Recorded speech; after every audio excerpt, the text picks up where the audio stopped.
Hello, everyone. Welcome to the Telos Initiative podcast. I'm Angelo Cole. I'm Chris Vigil. And I'm Matt Mays. Today, our topic is going to be shame. So, I guess the first thing, what we always do is try to define what it is we're talking about. Shame is a little bit of a tricky one because a lot of people confuse shame with guilt. So I think it'd be good to try and differentiate the two. Shame, I would say, is something more akin to breaking a cultural boundary, while guilt is more breaking a moral boundary and feeling wrong about that. Yeah. So I feel guilty when I do something I consider immoral, but I feel shame when I do something embarrassing. That's an interesting distinction. You can be found guilty in a court of law, but you can't be found shameful. True. Oh, and that is interesting when someone will describe someone as shameless. Like, how could you do that? That's true, because the way we use it is somewhat associated with guilt. Mm-hmm. So it's not, maybe breaking moral boundaries also is associated with cultural boundaries as well. Or maybe when you say shame on you when you're doing something wrong, there's a guilt thing there. Well, and it's important to identify distinction between like when you do something bad versus like when you feel I am bad, which it seems to me is the distinction between shame and guilt, right?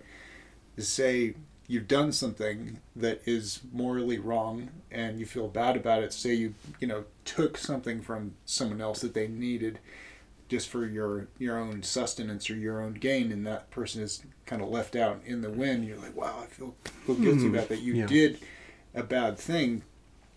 Then it's the identification with that that those two things, shame and guilt, are so close together that we have to be really conscious about not carrying that identification with us. Here's a question. Do you feel shame on a remote island? Or is shame necessarily part of a communal thing? Like, shame is related to your feeling about how others are judging you? Well, I think that can depend on if you really integrate that feeling of shame or internalize, I should say, not integrate. When you really identify with that feeling of shame, you see, you're like, oh, I'm this nobody out here on this island, and you're comparing yourself to someone who may be living a quote normal life. And say, I don't have any money, I don't have any friends, all that type of stuff. You can feel shame about that. Or perhaps you're not living up to your potential and you're ashamed that you're not doing something. Like maybe, I'm still thinking on the remote island scenario, like maybe you're trying to catch some food for yourself and you're just so incompetent at throwing spearfishing or something that you're ashamed that you couldn't do it properly. I don't know. Well, on a remote island, right, you probably have to kill an animal to eat something, right? Are you going to feel guilty about that? You might feel guilty, but you might not feel shamed or shameful. When I think of shame, I think of nakedness. Like, I would feel ashamed or embarrassed to be... It's a vulnerability. Yeah. So if I'm breaking a moral or cultural code, let me think about that. Hang on. So if I'm breaking a cultural or moral code, that's like, in some sense, like who I am. Like I should identify with that somehow, and that's where my shame's coming from. Because I'm associated with that bad thing. That's like a vulnerability for myself. Okay. Does that make sense? Sure. Maybe you can feel ashamed in relation to yourself, right? It's a self-perception sort of thing. But I almost feel like you get a lot of that from your culture. Yeah. You're trying to live up to cultural standards even when you're alone at some point. Absolutely. Children don't really have shame, right? It's kind of taught. You learn to be ashamed of certain things. Kids run around naked with no shame whatsoever. they eat whatever, they'll eat disgusting things, or they'll say things to people that are rude or mean, or it can be very blunt, but they just don't have that understanding of cultural norms. Mm-hmm. So I would say the child is shameless, but not in like the negative connotation that you mentioned earlier. Yeah.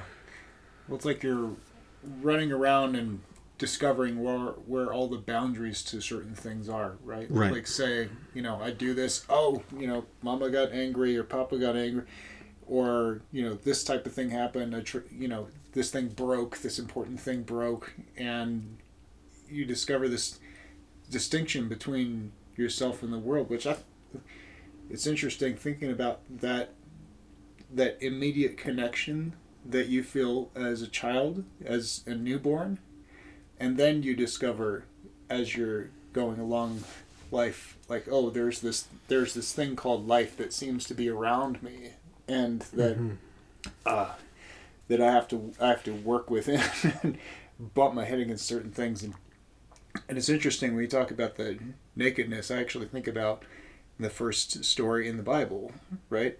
Mm-hmm. Where you have the tree of the knowledge of good and evil, and you have the apple, and as the story as we know it, like Eve takes the apple and bites of the apple, and then she and Adam become aware of their nakedness. Now, this is interesting psychologically to me. Like, yes, they took the apple, and yes, they bit the apple, but their response, when God looks down and says, "Oh, where are you?" and they're ashamed of their nakedness. Mm-hmm. And then they point the finger. Right, and so what do they do? What do they do out of the shame? Like, oh, you want to hide, or you want to.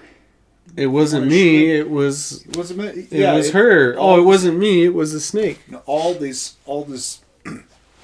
domino effect of different problems that arise out of that shame. Right? Mm-hmm.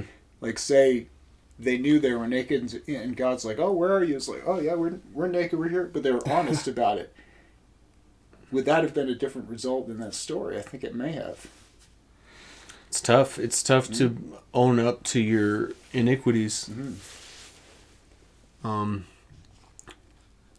Yeah, I think when you raise kids, you notice that a lot in small children. Like, when they know they've done something wrong, their instinct is to push the blame immediately. Mm-hmm. It's like, oh, it wasn't me, it was, or it's not really my fault, this is why I did this, and I almost think growing out of that pattern and learning to take ownership for your mistakes is a sign of maturity. Oh, it is. But it has to deal with a lot with shame, because shame's almost there to push you to recognize your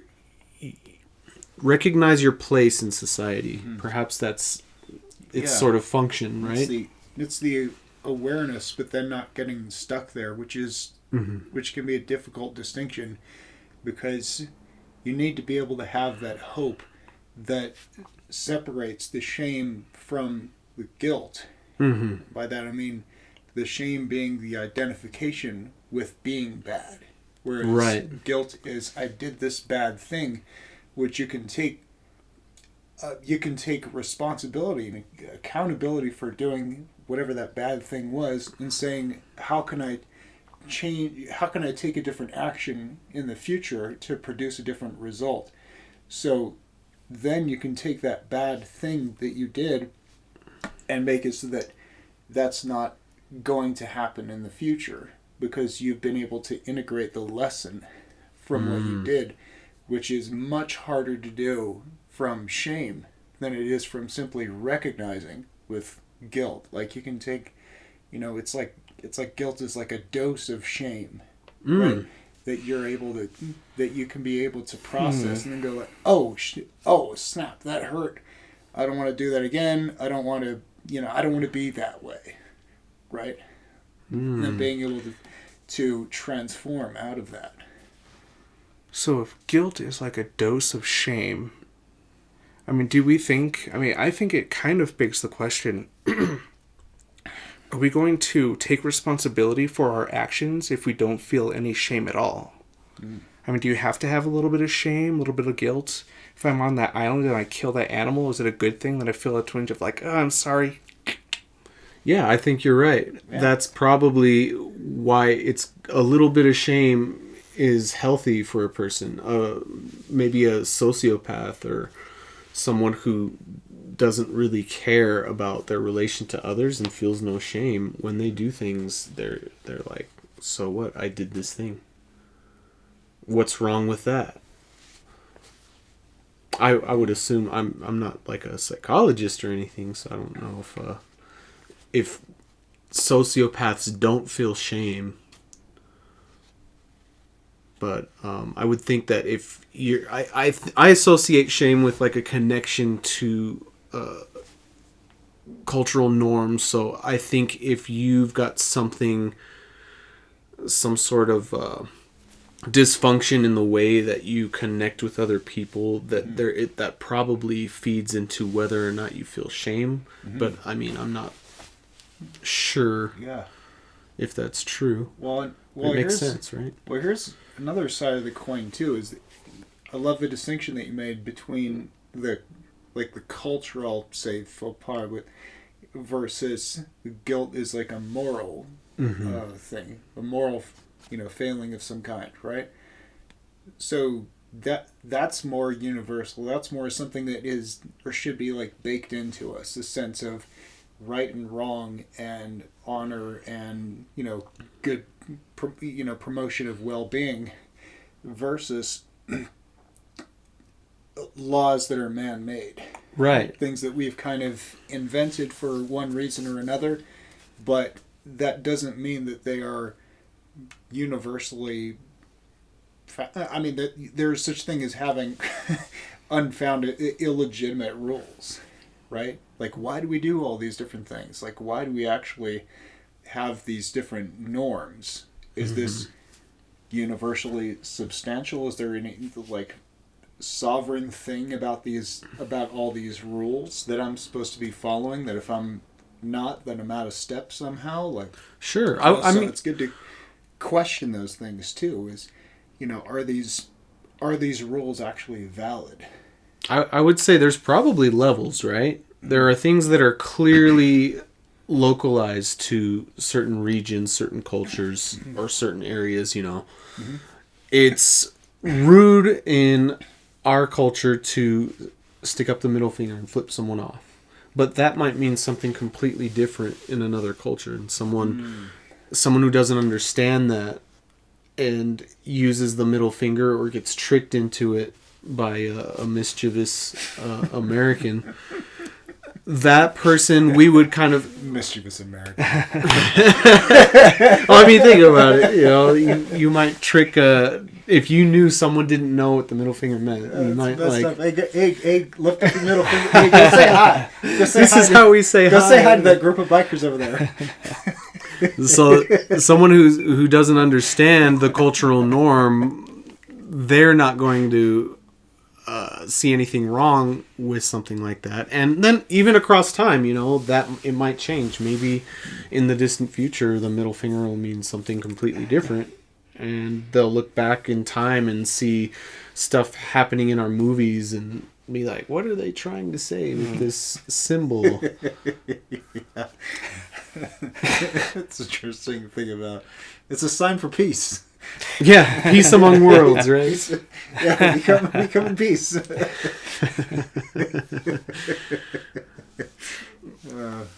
But I forget where I was going with that, but I think there's levels, right? You can definitely localize some norms, but even within your local community, breaking those norms might come with a sense of shame. Mm-hmm. So it's illegal to kill anyone in cold blood across the world, I would imagine, right? Like that's codified into law. It is not illegal to Heil Hitler someone across the world, but it is illegal in Germany. Okay. That's illegal in Germany? It is straight up illegal Wow. in Germany. And if you did that in America, it's not necessarily illegal, but people would definitely Shame you for doing it. Right. So, because of how atrocious, well, that definitely is tied into something moral because of the atrocities that Hitler committed. You're associating yourself and praising a man who did something so morally wrong that even using that hand symbol is associated with. Yeah. He ruined that mustache for everyone. I was Like about to say Charlie the Chaplin mustache. can't. And that used to be a very popular mustache in Germany too. And then Right. it's like, kind of ruined it for everybody who wants to have that mustache. Yeah. It's like people try to say, well, Charlie Chaplin, but Yeah. it's like, I don't know, man. You're pushing the limit with that one. Yeah, Hitler is more famous than Charlie Chaplin, unfortunately. No, yeah, for sure. Also, I think it's rare, I think, for a man to be able to pull off just a mustache. I mean, if you can rock a mustache, then good for you. But generally, just try out a beard, try out a full set, and just see how you feel. You know, Mussolini, no.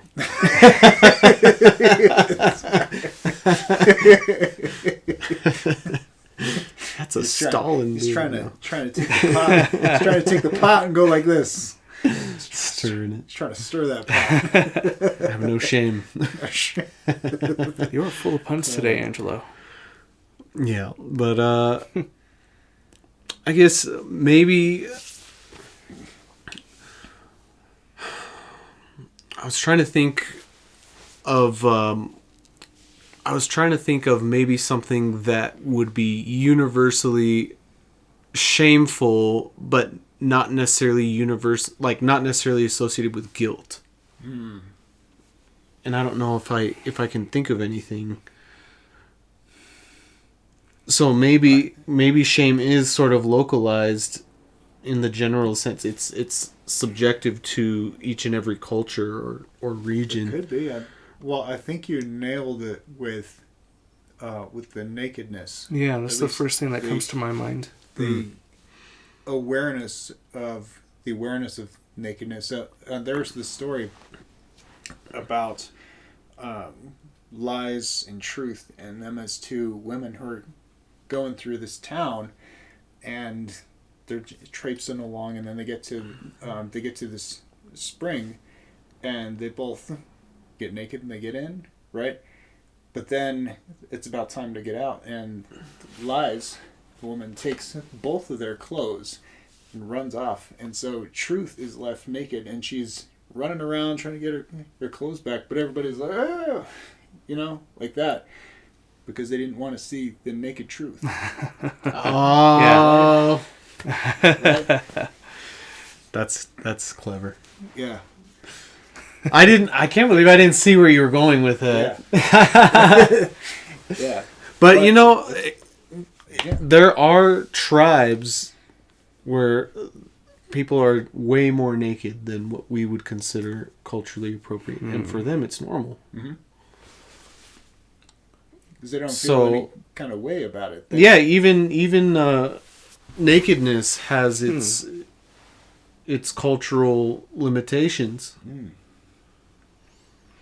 Yeah, and the next example I thought of after that was just going right back to like animal killing, right? But tribal people, they hunt, but we don't. We kind of send them into these weird factories and butcher them that way. Yeah. maybe we should be ashamed of that somehow. Like we're not dealing with our own death in a way. Yeah, well, we outsource Killing our our sourcing, our hunting. We outsource it. Mm-hmm. So we don't even have to look at the reality of it. We just go to the grocery store and... Is there anything shameful about that? Like, sometimes I feel like I'm not taking responsibility for... I used to think this way when in college. Like, I'm not taking responsibility for my life if I'm not somehow involved in the killing of this own animal that I'm about to eat. I think it has to do with a degree of intention. Like, I wouldn't feel shameful going to a different country and not understanding their norms and making a mistake. I wouldn't call that shame. I might be, like, slightly embarrassed if they're all kind of laughing and I'm like, oh, I messed it up. But I would think that they have a degree of understanding that, hey, I'm not from here. There's no shame in that.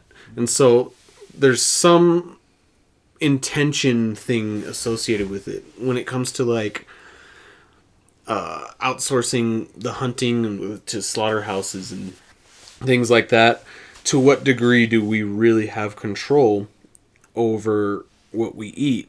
It's very challenging to source your own food, even if you're very conscious about, I'm a vegan and I don't want to eat animal products. Like, you're going to really have to go out of your way to make that lifestyle work, because that stuff is just so everywhere and virtually easy access. So if it depends on the degree to which you're willing to take up that cause.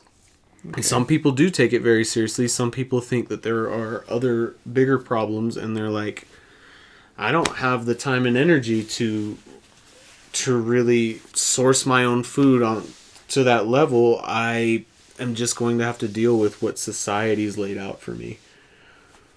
Yeah. And so personally, I don't feel any guilt or shame in buying meats from the grocery store. I didn't build the system. Right. And that's a societal value, right? And so that's why you would feel that certain degree of shame from that societal value. If I had a greater degree of control, if someone was like, here, you need to kill your animals from now on. Well, still, I don't really... I think if it's for feeding my family and nutrients and things like that, I don't consider that immoral personally. But I'm not going to go around shooting animals for fun or trying to hunt down endangered species or things like that. That's where it starts to venture into a bit of immorality for me. Right. And then we start getting into the topic of guilt from there, I think. Sure. Right? I would feel guilty if I killed a bald eagle. Because it's not even necessarily that you would feel guilty, but you would be guilty of killing these animals and be guilty of acting like a psychopath. Sure. Well, I mean, guilt in the legal sense, yes, but I guess guilt, you can use the word guilt just as a feeling too, right? So I can feel guilty even if I'm not legally guilty, right? Yeah. Yeah, there are two qualities to guilt, right? You can be guilty and you can feel guilty. But shame, you can only feel shame. You could be shamed by others. And maybe you could feel shameful, I guess. But I don't know if there's a being of shame. So maybe shame generally is always subjective, at least in a cultural sense. Unless you consider guilt a form of shame. Okay. Yeah? I could buy that. Maybe? Maybe. It's like if we say shame is the larger thing, that guilt is then contained within. Right. Then we're talking about morals, and it depends on if you think morals are objective or subjective. But if you think guilt and shame are two separate things, and shame is always associated with cultural embarrassment, then I don't think anybody would disagree that that's always localized. I can't think of a universal example of shame. Well, if we go back, this goes back to like social implications too, like archaic, like social implications, like when you were in a tribe and say you did something that so went against like the order of the tribe, right? And that actually caused problems within that, and they deemed that you had to be kicked out, right? Like you're ostracized, you're banished from the tribe, and then you have to go and fend for yourself. So that has a lot of tangible implications. Like back then, if you got cut off from the tribe, you were cast out into danger. You didn't know if you're going to be eaten by a saber-toothed tiger, or just you would have a much more difficult time finding the resources that you need and the social connections that you need.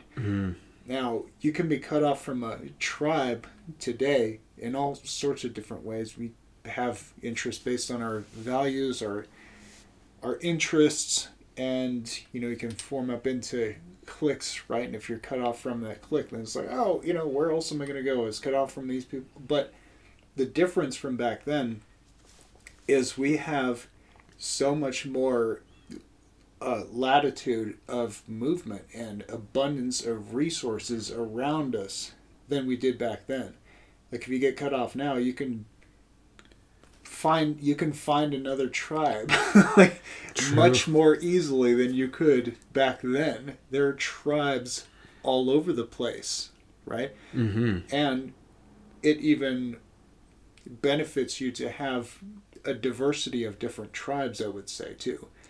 Say you could have this pond of friends over here, this pond of friends over here, and you can even overlap them. You can introduce people between those, different circles of friends that you have, and you can broaden yourself in terms of the ways that you're able to conceive the world around you, too.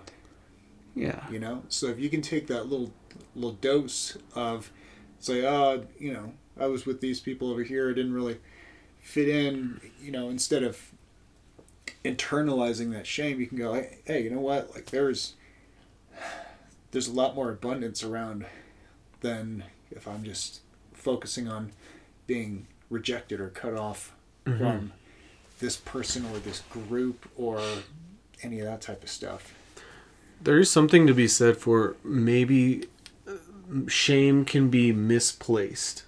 Like maybe there's a sense in which you can feel ashamed about something, but you shouldn't be. And I think we see a lot of that underlying critique in our current culture, where people are saying, hey, some of these things are societal norms, but they shouldn't be. We shouldn't be feeling ashamed for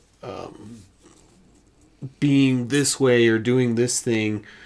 It's just you'll hear people say things like, it's just made up, it's just man-made, why do we have to abide by any of this cultural norms? And so that does bring into question, like, what is the utility of having cultural normativity, right? Like, why do we have to dress a certain way for certain rituals? Like, why is it shameful to go to a wedding in casual clothing? Or is it shameful anymore? Like, I would say modern weddings, there's probably a lot of weddings where people just dress how they always dress and they don't care, and they're just like, what's wrong with me being myself? Isn't the wedding supposed to be a place where we're all celebrating, and it should be a casual feeling, right? And then there's the part of the culture that's like, no, the norms are important.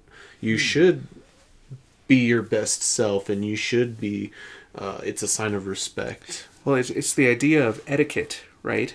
Etiquette. You could have like an extreme form of etiquette where you have 15 spoons and 15 forks that all have different things, but how much is too much? And how little is too little? If we show up to a wedding in shorts, does that mean that we're degenerating somehow? Maybe it's a sign of cultural degeneration if the society loses its norms and things start to break apart. Which brings us back to that civilization metaphor, right? Because you could be kicked out of the tribe, you could be shamed out of the tribe, and now you're on your own. Crap, I had a thought and I lost it. Well, I think a lot of etiquette and stuff has to do with identity. When you say, this is what we do in my culture, this is how I was raised to practice this, you identify with that, you know. Someone might say, I'm Chinese, and in China, this is how we greet each other. That's part of who I am. That's part of what my people do. And I think it's important to a certain extent to have some of that, because if you are just like, what's your culture? And you're like, I don't know. I just do whatever I want, and I don't really identify with anything. You're kind of cutting yourself off. You don't have a history. You don't have a. Or at least that's what I think about it. I mean, maybe there is some truth to the notion that a lot of that stuff is just for show, and deep down, we're starting to realize, hey, it's not so much about the norms and the practices. There's more important things than how you dress for a wedding, right? Well, the outfit, right, is supposed to symbolize how seriously you take a thing. Mm-hmm. That's why you're encouraged to dress up for church, right? Or, we used to be. Mm-hmm. But you notice that in churches now. If you go to church, there's a lot of people who, they don't care how they dress. They'll wear death metal hoodies to church. And their parents are like, well, it's not like I dressed super fancy. I know grandma would be mad, but I'm not going to tell my kid.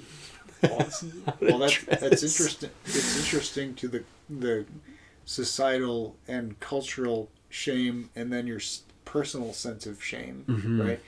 Like, say you have your code of honor, and say you're in a society that there are different factors that are highly encouraging you to pull away from your North Star and from your code. And when you do that, you feel you've betrayed yourself, your own code. Right? You just brought up honor. Like, I feel ashamed of myself because I did this thing. Because I did this thing that pulled me away from my own personal sense of ethics. Mm-hmm. Yes. Well, you mentioned honor. Honor is almost the opposite of shame, right? Mm-hmm. When you feel a sense of honor, you're strongly identifying with your culture. Your culture's lifting you up. When you honor someone, they're a beacon of light for emulation or. So maybe honor is the polar opposite of shame. I think you might be absolutely right about that. Wow. And when you honor somebody, right, you give them a medal, you give them an award. When you shame somebody, everyone sees it. You don't get anything for it, but everyone sees it, right? Mm-hmm. Like you ring a bell and like, shame. Or you can shame them. You can give them the cone of shame and put them in the corner. That's right. Yeah. You know what? This brings up a great leadership ethic as well. I've heard this, like, honor people publicly, but give them feedback privately. Or shame them privately. Because there's that social... You degenerate. You're such a degenerate. I'm not going to say this in front of Mom. We're going to go into the closet together and I'm going to give you a piece of my mind. Well, if you have kids, you kind of do that. You don't want to scold them too hard in front of guests, but you kind of take them. Let's go outside for a minute, and then you're like, you need to start straightening out, young man. There's that social aspect of shame where it's so much harder for someone to be able to make that arc of realization of an action that they've done that was bad, and then being able to go to recognition, accountability, and transformation through that, when they're so focused on, like, oh my God, I was shamed and all these people saw it. Which is not the point, right? Socially relevant for sure, but not the point that's going to help you to transform. And so your aim, your aim should be honor, which makes me think of the fourth commandment: honor your mother and father. What do they mean by honor? Does that mean that there is a moral sense to which you should honor the culture that you're a part of? Well, give glory to their good values. Okay. Right? Right. Yes. But that's a moral judgment. That's a very personal thing, right? Like, we could talk about the good, like my version of good, your version of good. Mm-hmm. But as long as you have that idea in mind, honor their good values, or glorify their good values. Yeah. Right. Integrity. Like, say what's a good way to speak to this person who you're like, I know this is how you want to be, right? And pointing to that, like, don't you want to be someone who's seen as responsible as, fill in the blanks, whatever great qualities, right? Mm-hmm. So then it's, it's positive reinforcement. Yeah, positive reinforcement. So then it's a connection between, well, these are the type of actions that then demonstrate you as that type of person. And it's like, oh, because you want to have that alignment between thought and word and action, right? And I remember having this conversation with my wife Lena one time. It was kind of this eye-opening thing of integrity. We had this conversation where it's like integrity is not something that is just a given, but it's something that's an aspiration, right? Mm-hmm. So when you think of it like, I don't want to be seen as out of integrity. Yeah, I'm integrity, all that type of stuff. It's like, really, like, working towards integrity is tough, man. Right.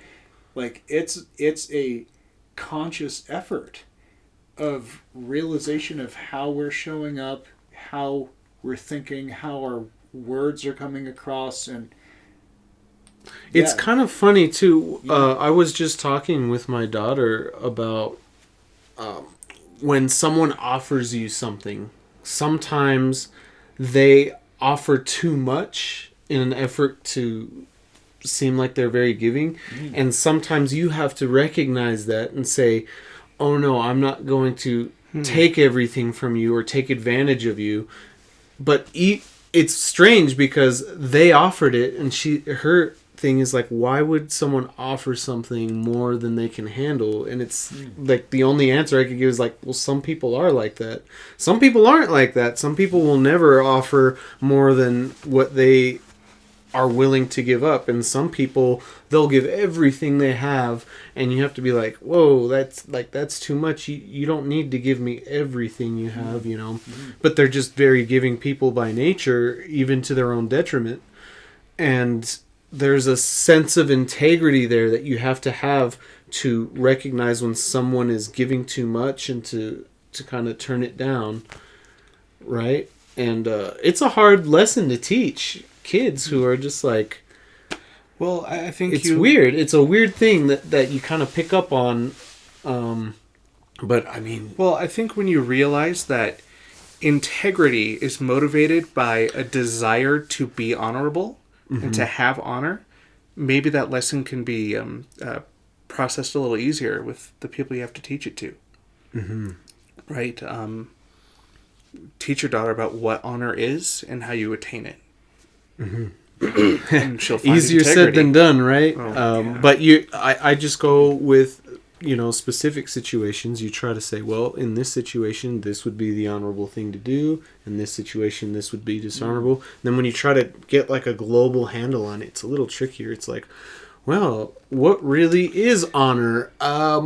I mean, in some sense, some of that stuff is kind of made up, and it is weird, and I don't know why we do these things, but that's just how our culture operates. And if you want people to view you as as an honorable person, you're going to have to play by these strange rules, even if you don't think they make sense. It is really, it's a very human thing. It's a very strange thing that we do. Yeah. Yeah. It's like being able to parse between what is universally honorable and then say how important is it for you to relate and integrate with this certain circle in which these rules are standing, right? Mm-hmm. So I'm very proud of this. My family started doing these family gatherings between the three of us, and what we've been doing has been working towards building like a family code, which is really cool. Like we have our values, and then the values are like, these are the aspirations that connect us all together, that we all collectively have decided on, that we prioritize these things, and then the code is like, this is how we uphold these values, right? We have 6 different parts to our code, and then we have 5 values that we agreed upon, and the honor code. Yeah, well, honoring is one of them too. It's one of the values. So I dig that. Yeah, very proud of that. So let me in on your code, man. I want to know. Okay, so let me see how it. Remember, we have honoring, we have fun, we have self accountability, we have there are 5 different different values there. Integrity is one of them, and then what's the difference between honor and integrity in your system? Well, I would say honoring is caring for things that are important to you. Okay. Right, and honoring someone else, pointing to the good within someone else, and pointing to the good within yourself. And integrity is a connection between the thought, word, and action. Okay. So you can also honor that integrity, and honoring yourself by staying in integrity, right? So here's another example, is say one of them, we prioritize being healthy, right? And so honoring the mind, the body, and the spirit, right? So doing justice to the good of those things. Mm-hmm. Wow. It's funny. That's what I like to do during Lent, is I try to pick 3 practices, one for the body, one for the mind, and one for the spirit, to work on myself. Nice. Keep my body healthy, keep my mind healthy, keep my spirit healthy.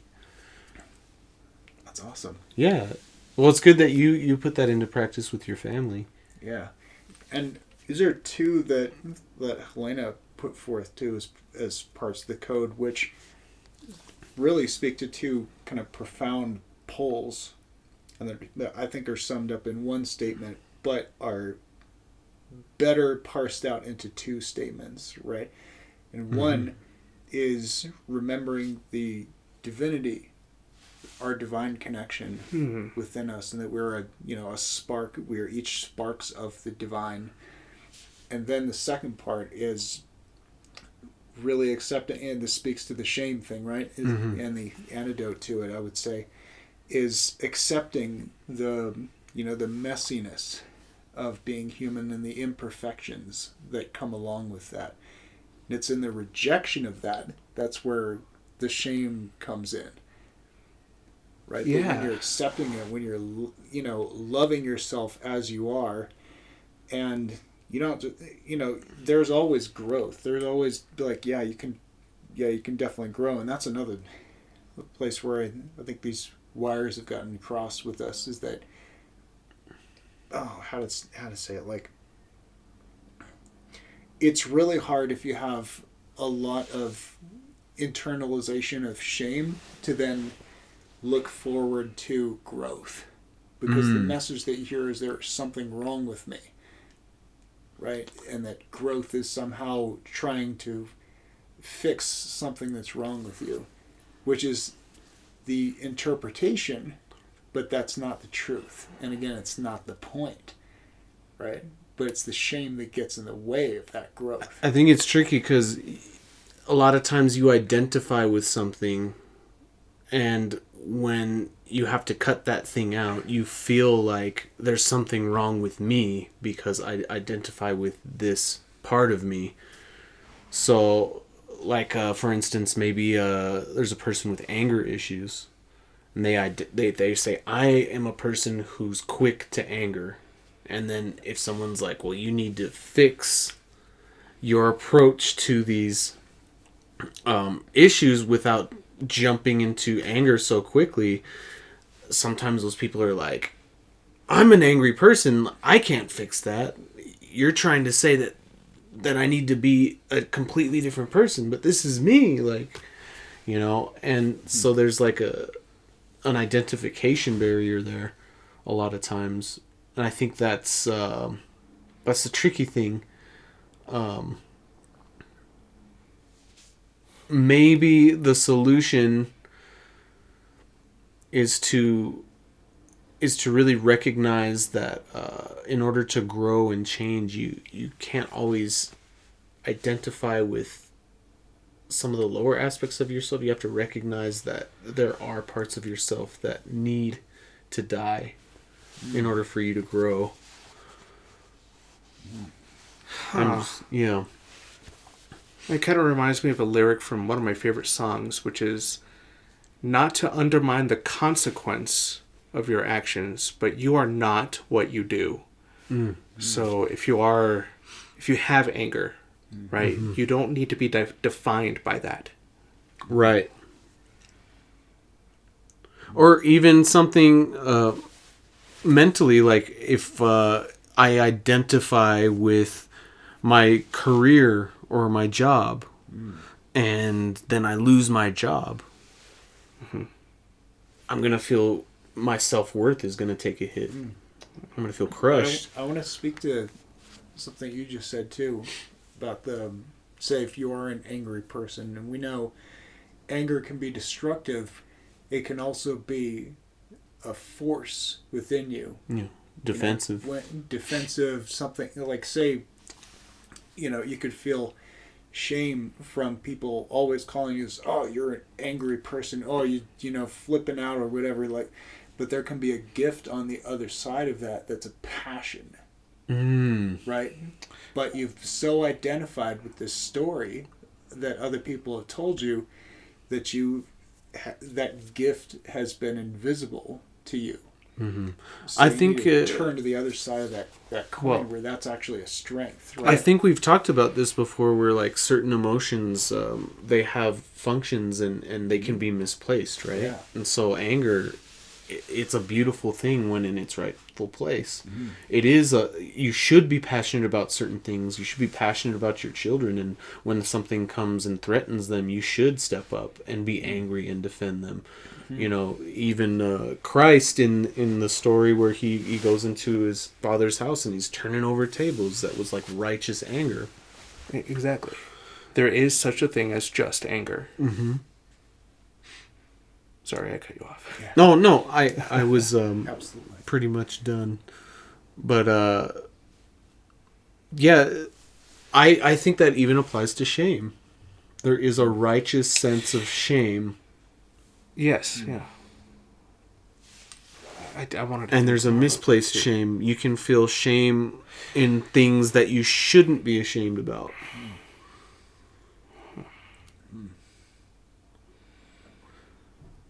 Maybe think about someone who they have a deformity. Maybe they've got some sort of something that everyone can see, and they've got a facial deformity, and maybe as a child they got made fun of for it, and so now they go out and they feel this sense of shame in showing their face. Or what you see a lot more commonly is people hiding their smile. Like, some people just hate to smile with their teeth. They're just like, so maybe that someone at some point in their life said they looked ugly when they smile, or told them not to smile like that, or laughed at them and said their smile looked funny.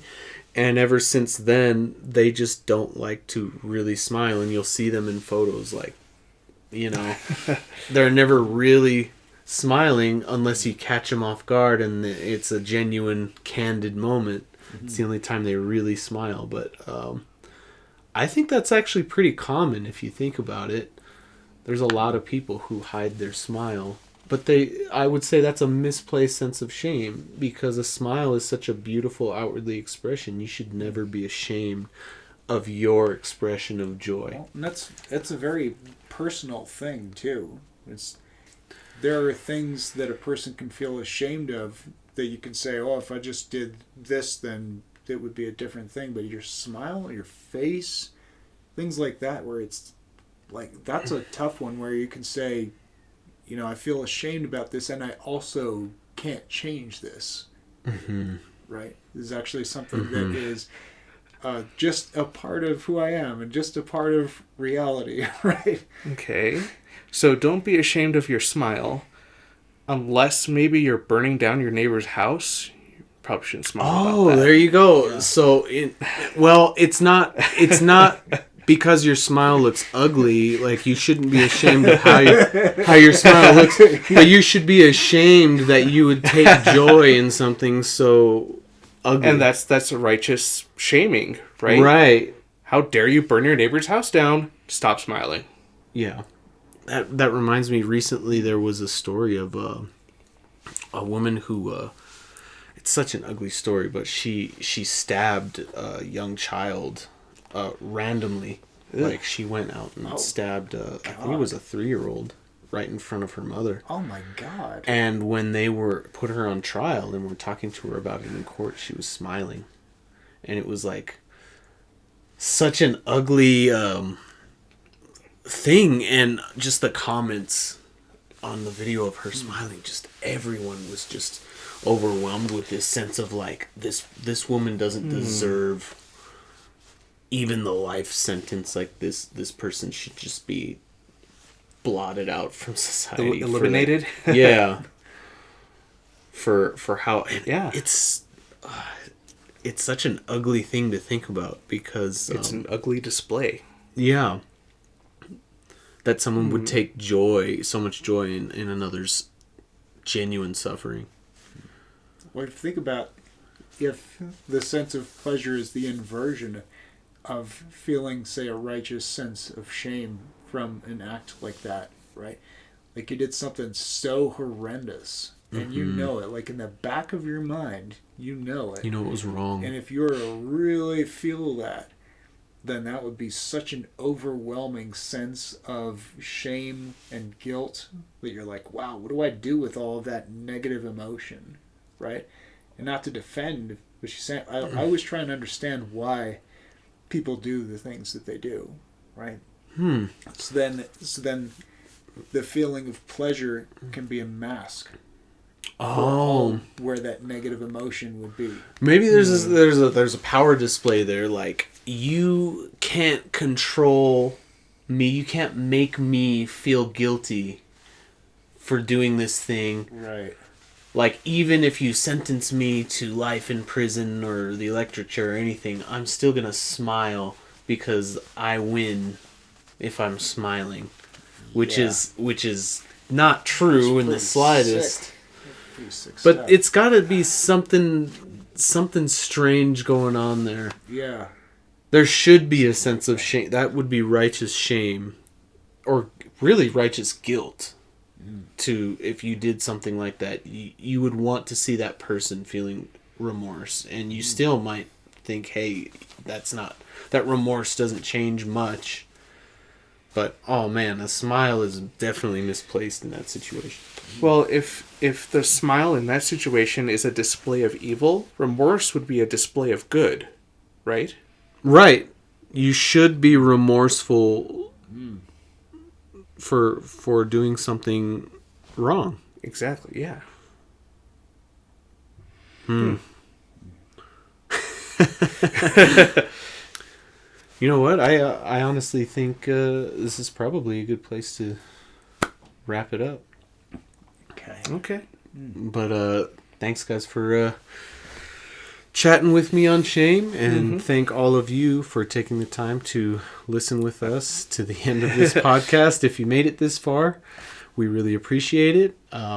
If you can help us out, like, share, subscribe to our content, and if you will come back next time and hang out with us again. Much. Thanks. All right. Thanks. Peace.